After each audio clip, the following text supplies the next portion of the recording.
បាទសួស្តីអ្នកនរគ្នាក្នុងវីដេអូនេះខ្ញុំនឹងនិយាយអំពីការប្រើប្រាស់របស់ពាក្យ every ដែល every ហ្នឹងមានថ្នាក់ពាក្យជា determiner ហើយយើងប្រើនៅពីមុខនាម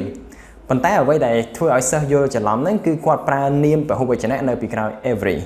ឧទាហរណ៍ដូចជាប្រយោគនេះ every students like the teacher អញ្ចឹងគាត់ប្រើ s នៅពីក្រោយ student ដោយសារគាត់គិតថា every ហ្នឹងយើងបកថា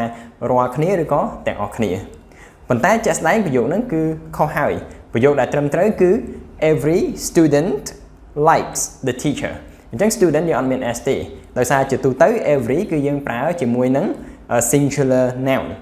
ហើយនៅពេលដែលយើងប្រើជាមួយនឹង singular noun verb របស់យើងក៏ត្រូវ singular ដូចគ្នាអញ្ចឹងការបកប្រែរបស់គាត់គឺអត់ខុសទេយើងបកថាសិស្សរាល់គ្នាបាទប៉ុន្តែ every ហ្នឹងគឺសំដៅទៅលើបុគ្គលម្នាក់ៗនៅក្នុងក្រុមហ្នឹងអញ្ចឹងហើយបានយើងប្រើ singular noun បាទអញ្ចឹងយើងត្រូវចាំថា every គឺយើងប្រើ singular noun នៅពីក្រោយវាយើងអត់ប្រើ plural noun ទេមិនថា every student ឬក៏ every house ឬក៏ every cat every អីក៏ដោយគឺយើងត្រូវប្រើ singular noun